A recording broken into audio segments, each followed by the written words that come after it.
మీ అందరికీ తెలిసిందే, భారతదేశం అంతా కూడా సభ్య సమాజం ముఖ్యంగా తలదించుకునేటువంటి సంఘటన రోహిత్ వేముల హైదరాబాద్ సెంట్రల్ యూనివర్సిటీలో ఆత్మహత్య చేసుకుంటూ తను రాసినటువంటి నోట్లో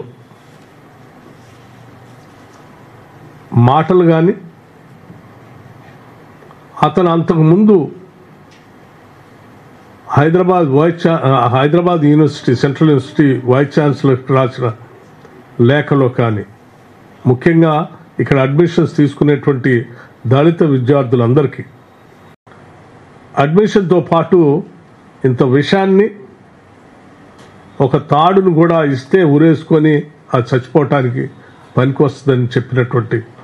సంఘటన ఎంత మానసికంగా కలిచివేస్తే తప్ప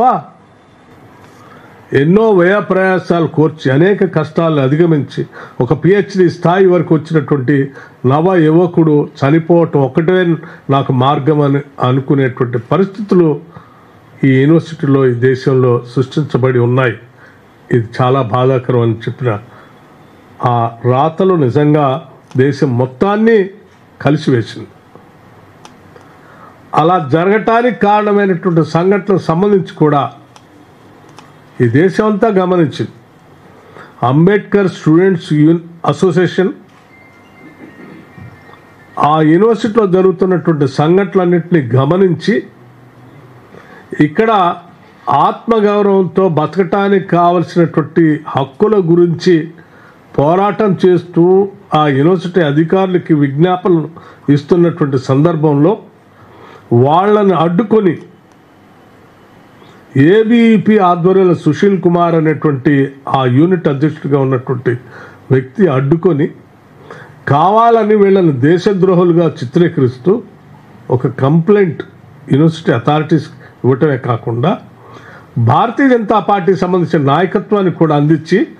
వీళ్ళపైన కేసులు పెట్టి చర్యలు తీసుకునే విధంగా పైనుంచి అంటే హ్యూమన్ రిసోర్సెస్ మినిస్టర్ దగ్గర నుంచి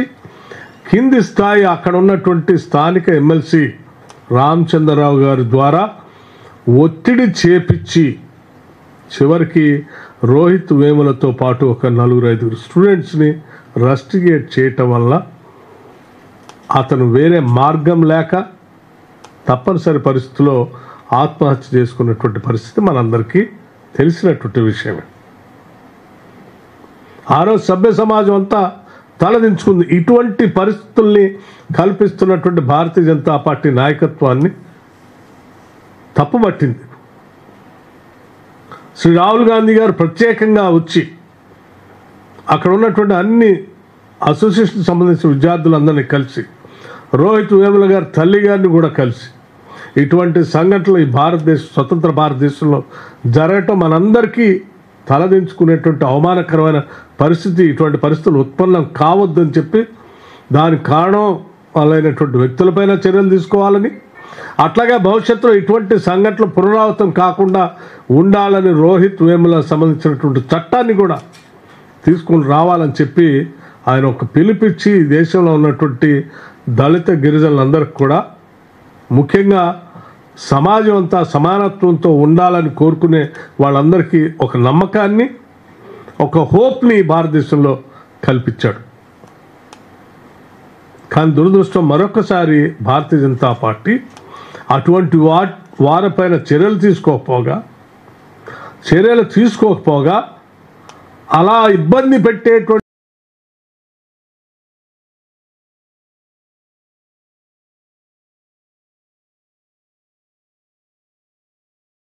వ్యక్తులకి భారతదేశంలో మంచి ఉన్నతమైనటువంటి పదవులు ఇస్తామని చెప్పి ఈరోజు రామచంద్రరావు గారిని తెలంగాణ రాష్ట్రానికి భారతీయ జనతా పార్టీ అధ్యక్షుడిగా నియమించటం, ఆ సుశీల్ కుమార్ అనేటువంటి ఆ ఏబీఈపీ నాయకుడిని ఇక్కడ తీసుకొచ్చి అసిస్టెంట్ ప్రొఫెసర్గా నియమించటం అంటే మీరు ఎవరెవరైతే దళితులు గిరిజనులు ఇబ్బందులు పెడతారో టార్గెట్ చేసి వాళ్ళు మరణించి అంచుల దాకా తీసుకెళ్తారో వాళ్ళందరికీ మేము ప్రమోషన్లు ఇస్తాము, లేకపోతే బాధ్యతలు ఇస్తాం, పదవులు ఇస్తామని చెప్పే విధంగా మీరు చేసినటువంటి సంఘటనలు మేము భయపడుతున్నట్టుగానే ఈ భారతదేశంలో దళిత గిరిజనులు భయపడుతున్నట్టుగానే మరొకసారి ఆ భయాన్ని వాస్తవమని మీరు నిరూపించినట్టు అయిపోయింది. భారతీయ జనతా పార్టీకి నేను ఇక్కడి నుంచి ఇది దురదృష్టకరం, ఇటువంటి అంశాలు అసలు భారతదేశంలో స్వాతంత్రం వచ్చిన తర్వాత ఇంత అద్భుతమైనటువంటి భారత రాజ్యాంగం ఉన్న తర్వాత కూడా ఇంకా మాట్లాడుకోవాల్సిన పరిస్థితులు ఉత్పన్నం కావటం అనేది సభ్య సమాజం మేము అందరం కూడా తలదించుకోవాల్సినటువంటి అంశాలు. ఈరోజు భారతీయ జనతా పార్టీకి ఒకటే డిమాండ్ చేస్తూ ఉన్నాం, ఈ దేశంలో పుట్టినటువంటి దళిత గిరిజనులు కూడా ఈ దేశం చెందింది. భారత రాజ్యాంగం అందరికీ సమానమైన హక్కులు సమానత్వంతో బతకటానికి కావాల్సిన పరిస్థితులన్నీ కూడా హక్కు పరంగా కల్పించింది. అందరినీ ఆ రకంగానే చూడండి, ఆ రకంగానే బతకనివ్వండి.